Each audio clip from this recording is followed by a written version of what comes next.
Olá, sejam bem-vindos a mais uma aula, aula 23, do curso de manutenção de fotovoltaico.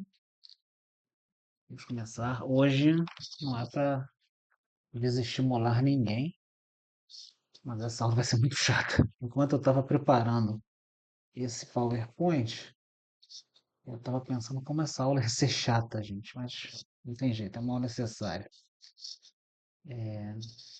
Eu fiz toda uma técnica, né, de não editar. Se vocês repararem, né? Vocês devem ter reparado. Eu não faço edição num corte, eu faço numa tacada só. Então, desses 23 vídeos, acho que eu não tive que refazer 4. Sempre consigo, quase sempre consigo fazer numa tacada só. Por outro lado, gasto um tempão fazendo PowerPoint, né? Não tem inteligência artificial que ajude, não. Você tem que bolar a aula, ver o que é que você vai ensinar. Não é fácil, não. Mas vamos lá, chega de chororô que a aula hoje é chata. Bom, é, na placa interface, né, como já vimos nas aulas práticas, existe uma conexão entre a CPU e a interface, e essa conexão é feita pela placa display, né? Então tem a placa display que forma o rack, aí em cima tem a CPU e embaixo a interface. Entre a CPU e a interface há uma troca intensa de dados, tá?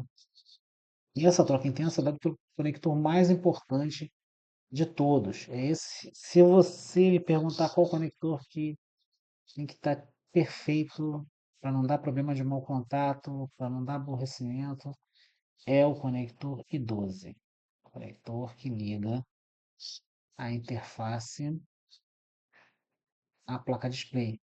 Só que esse conector está trocando dados intensos com a CPU. Então, esse conector é um conector enorme de 19 pinos. Você não vai achar alojamento de 19 pinos, então não perca esse alojamento quando você for fazer a reforma.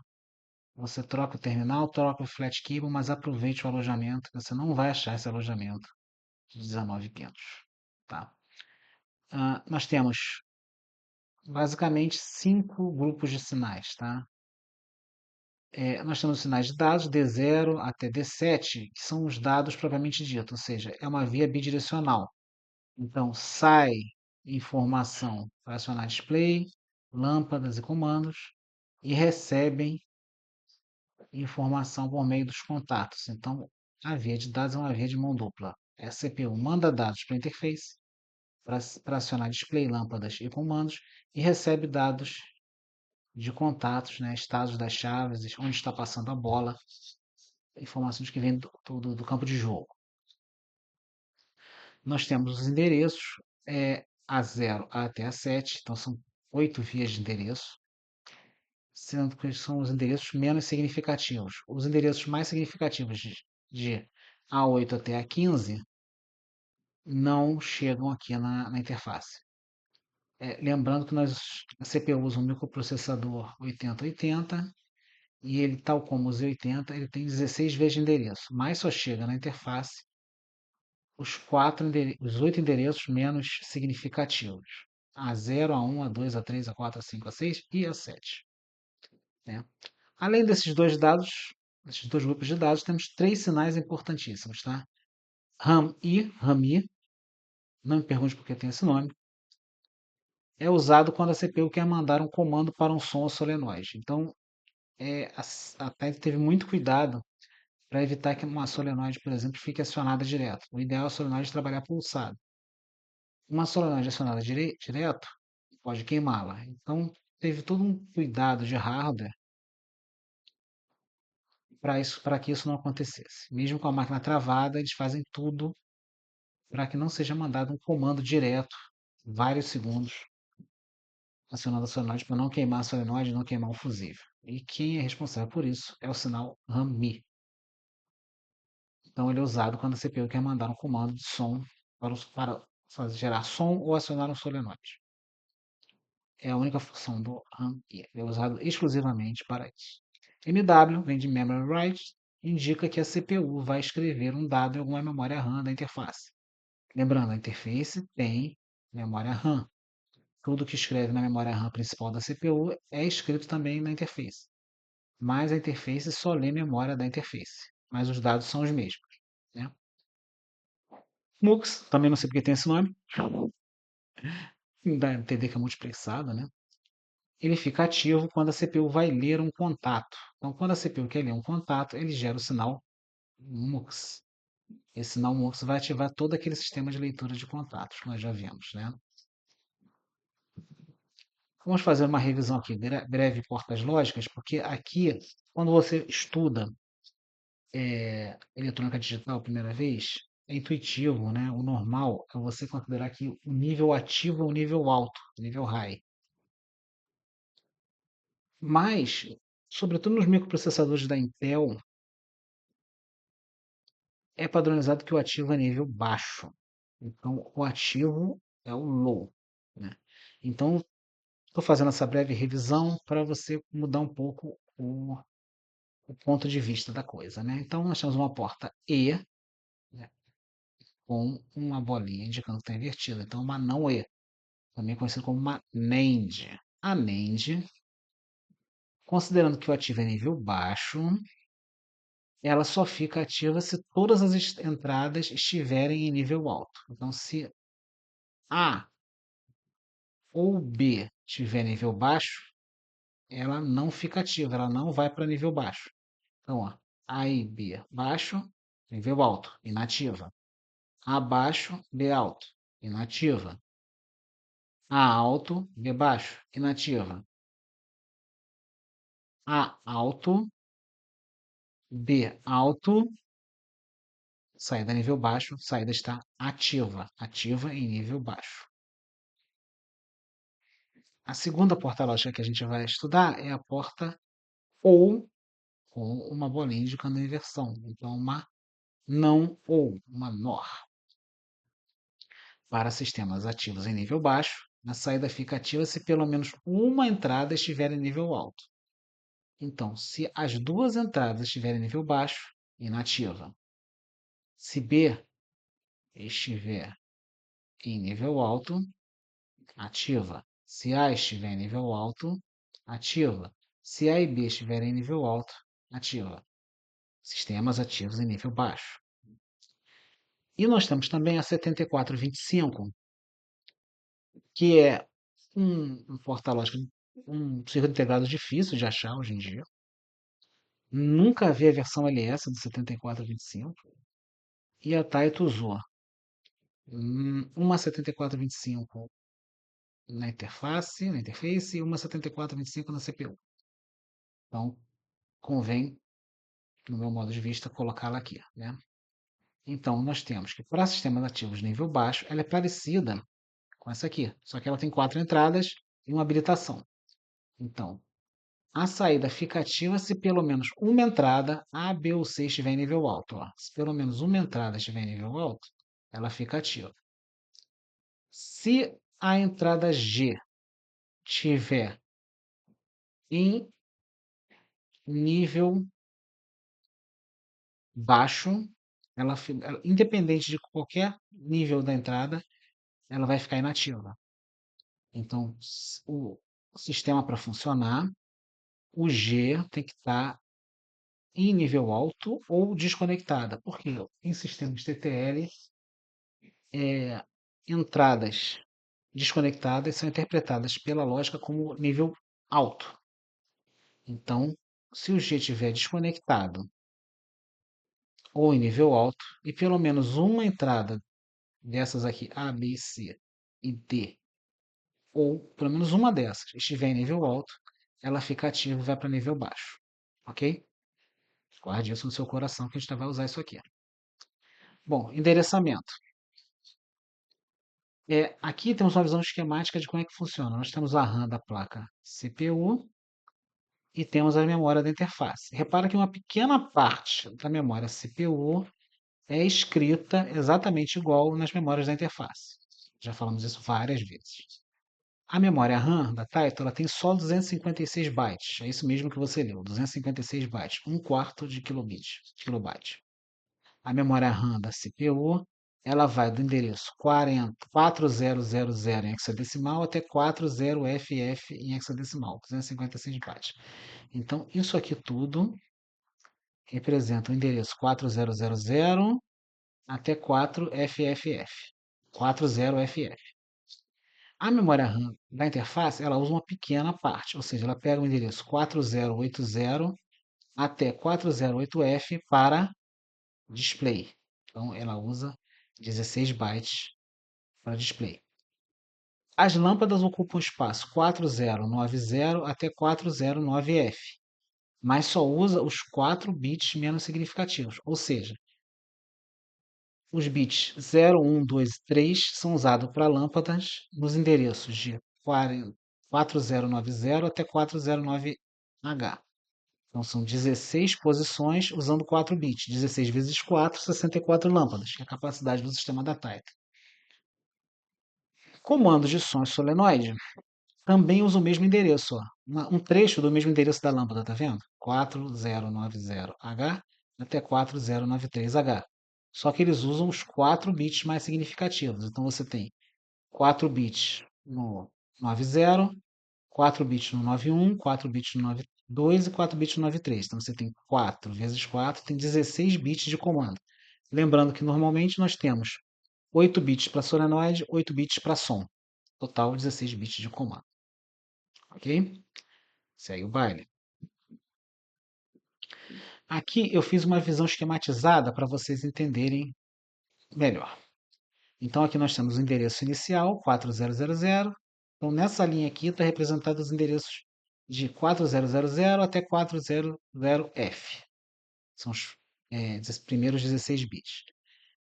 O endereço seguinte seria o 4010 até 401F e assim sucessivamente até o 40FF, que é o último endereço disponível da RAM. Então nós temos esse espaço aqui todo, de 4000 até 40FF, nós temos todo o espaço da RAM da CPU. Só que um pequeno NAC, um pequeno pedaço é usado também, esse mesmo endereço, escrevendo na memória da interface. Então, de 4080 a 48F é display. Então, os 4 bits menos significativos e os 4 bits mais significativos. Isso fica armazenado aonde? Nos circuitos integrados C1 e C2 do esquema. C1 e C2 do esquema, são os 7489. 4090, se for os bits mais significativos, são comandos. Se for os menos significativos, são lâmpadas. Então vai de 4090 até 409F. E quais são os circuitos integrados envolvidos? A3, C3 e D4. Então, vamos ver isso lá na frente no esquema. Tá? Então vamos ver como é que é o display. Né? No display nós temos esse endereço aqui, ó, 4080. Eu dividi o endereço em 4 pedacinhos. E o fim é 408F. Então você vê que aqui, ó, 40 é igual, 40 é igual. Então isso aqui não muda. Lembrando que esse aqui são os endereços 9, A, B, desculpa, de novo. Esse aqui são os endereços menos significativos. A0, A1, A2, A3, A4, A5, A6, A7. Esses endereços aqui, como nós vimos, chega no conector I12.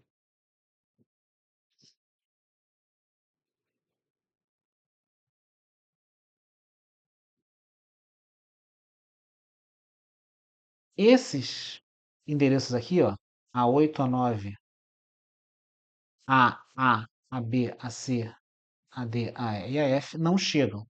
Então, esses dados aqui não chegam na interface. Então, qual é a nossa missão? Nossa missão é endereçar de forma que, quando a CPU mandar um endereço, por exemplo, 408084, por exemplo, ele só chegue, o valor só chegue na memória correspondente ao display, porque isso aqui é um endereço de display. Né? Então, esses 4 primeiros bits são enviados diretamente para as vias de endereço da memória 7489. A gente vai ver isso no esquema. Esses endereços aqui não chegam diretamente na memória, eles são endereçados. Então ele passa por uma lógica, e essa lógica quer dizer que tem que fazer o seguinte: ela tem que ficar ativa, ela tem que ativar essa memória quando A7 estiver em nível 1, A6 estiver em nível 0, A5 estiver em nível 0, A4 estiver em nível 0 e MW estiver ativo. Ou seja, você tem que mandar escrever na memória e A7 está em nível 1, A6 em nível 0, A5 em nível 0, A4 em nível 0. Quando isso ocorrer, ele escreve na memória, ok? Então aqui é o que está escrito aqui. A parte 40, 40 não é enviada pela interface. São as vias de endereço de A9 até A15. A parte inicial 0 até F é enviada diretamente para as vias de endereço da memória 7489. Vias de endereço A0 até A3, óbvio. E a parte XX8X é fixa e define a seleção da memória, como explicado aqui. Nas lâmpadas é mais ou menos a mesma coisa. Essa parte aqui não é enviada. Essa aqui é selecionada diretamente na 7489. E a seleção vai ser o seguinte: vai ter que ter nível 1 no A7, nível 0 no A6, nível 0 no A5, nível 1 no A4 e comando MW, comando de escrever ativo. Se essas 5 condições forem atendidas, ele escreve na memória das lâmpadas. Ok? Então vamos ver como é que é feito aqui esse exemplo. Nos outros eu não vou fazer porque dá muito trabalho, né? Lembrando que essa G2 aqui, ela não está conectada a nada, dessa 74 a 25, então ela está sempre liberando, né? Então vamos estar lá. A G2 aqui está desconectada, então ela está liberando essas 4 condições aqui, né? E a saída vai estar ativa se pelo menos uma das entradas estiver em nível alto, né? Então vamos lá. Esse aqui, como é que é feito? Chega um sinal, memória write, memória escreve. Ela vai estar em nível 0, ativa o nível 0, vai estar ativa. O endereço A6 e A5, lembra que tem que estar em nível 0? Beleza. Então A6 e A5 tem que estar em nível 0. O A7 tem que estar em nível 1. Só que para você seguir aqui a lógica, você inverte por essa porta lógica aqui. Então o A7 tem que estar em nível 0. Estando todas em nível 0, aqui vai para nível 0, só que tem uma bolinha aqui, vai para nível 1. Chegou aqui em nível 1. Chegou na porta lógica seguinte, como as entradas estão curto-circuitadas, essa porta está funcionando como um inversor. Então, chegando aqui nível 1, ela vai para nível 0. Tá? Essa porta lógica é a mesma aqui, só para facilitar para o desenho não ficar muito comprido, eu passei para cá, mas é a mesma porta lógica. Tá vendo aqui? Ó? É um C pino 10. É um C pino 10. Essa porta lógica aqui está com nível 0.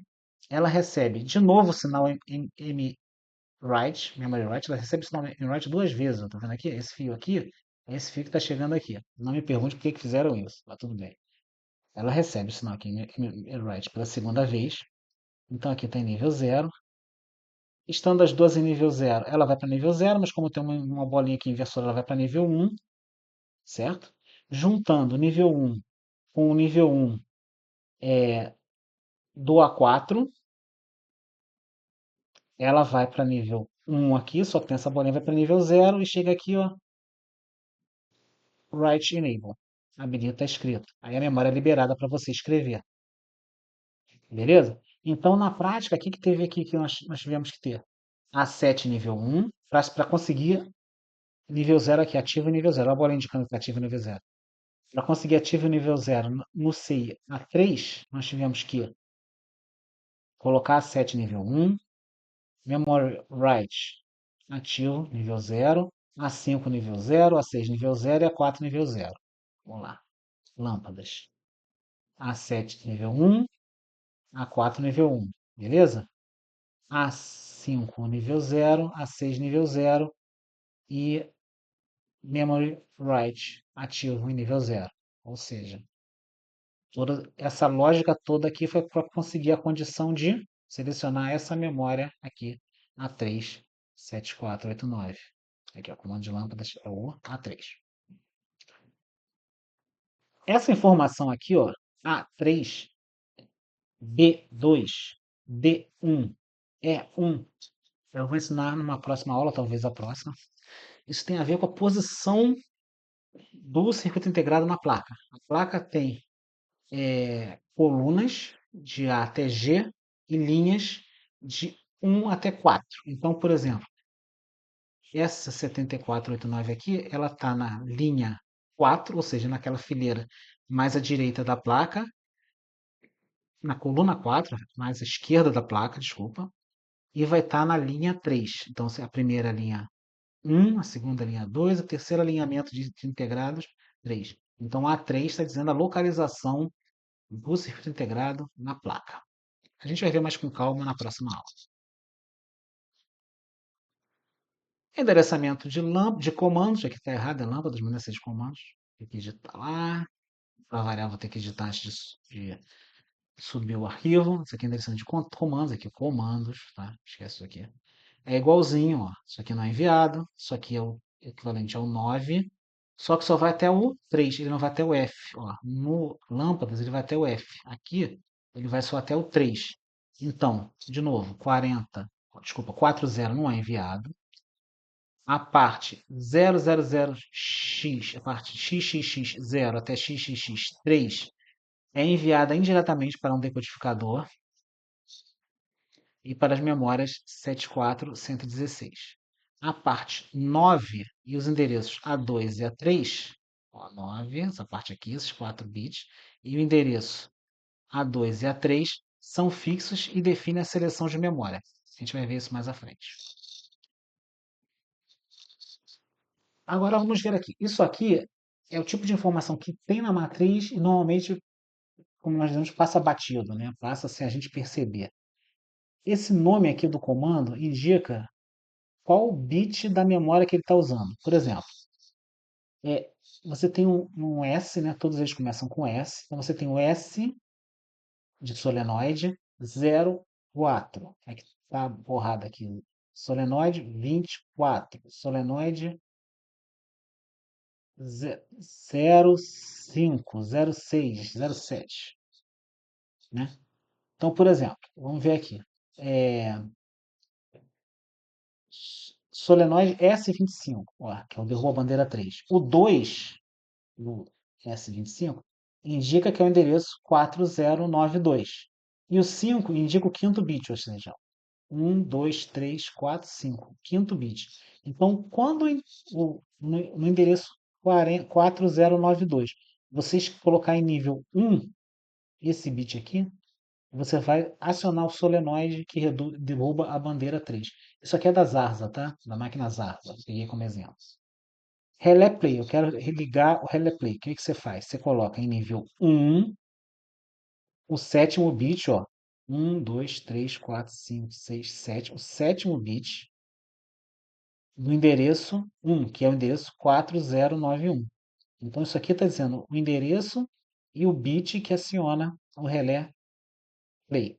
Para acionar o relé vira é o mesmo endereço, ó, 16, só que é esse bit aqui, ó, 16.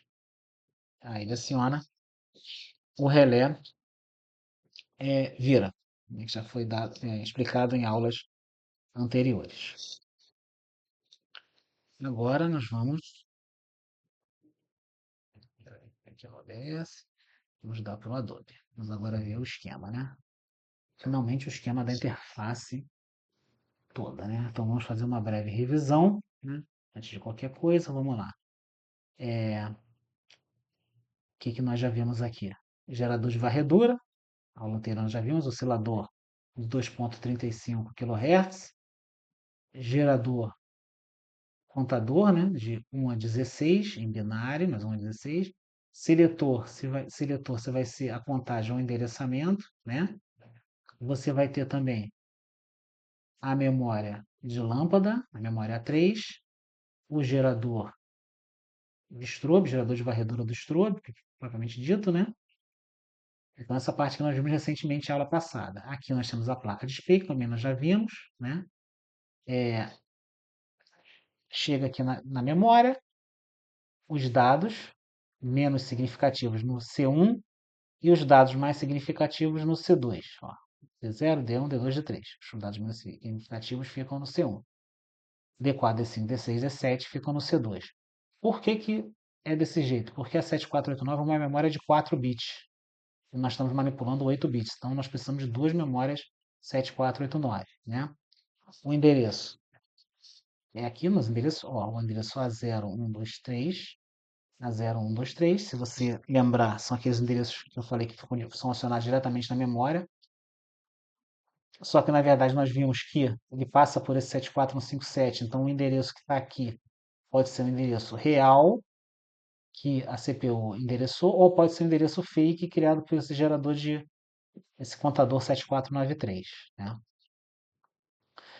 É invertido aqui nessas portas lógicas, vai para o 7446, que é o decodificador para 7 segmentos, e aciona o display. Por que tem que ter essa inversão? Porque, ó, olha a bolinha aqui. O dado que você coloca aqui, quando você coletar esse dado aqui na saída, ele está invertido. Essa característica da memória 7489. Então, isso aqui já foi visto. Isso aqui já foi visto. Aqui o acionamento da lâmpada também já foi visto, né? Isso aqui nós vimos nessa aula de hoje, como é que é decodificado para até chegar no Write Enable, no WE, e conseguir escrever nessa memória, né? Essa memória fica recebendo a varredura ou fica recebendo os dados reais, como já falamos da CPU. O sinal é reforçado e amplificado nesse 7407 e vai para essa etapa de potência aqui e sai na saída I4. Entrada de conector 12, né, que às vezes é chamado de 2, ele já foi explicado. Nós temos aqui a, a, aquele conector que eu falei que eu troquei que estava dando muita perda, né, o conector de alimentação, então entre os sinais, dois sinais de NDs, dois sinais de mais 5 volts, dois sinais de RST, porém esse sinal chega aqui, mas não vai em lugar nenhum na placa interface, então ele acaba não sendo usado. Okay? Fizeram uma previsão para usar em algum momento lá no projeto da Taito, mas não fizeram, né? É,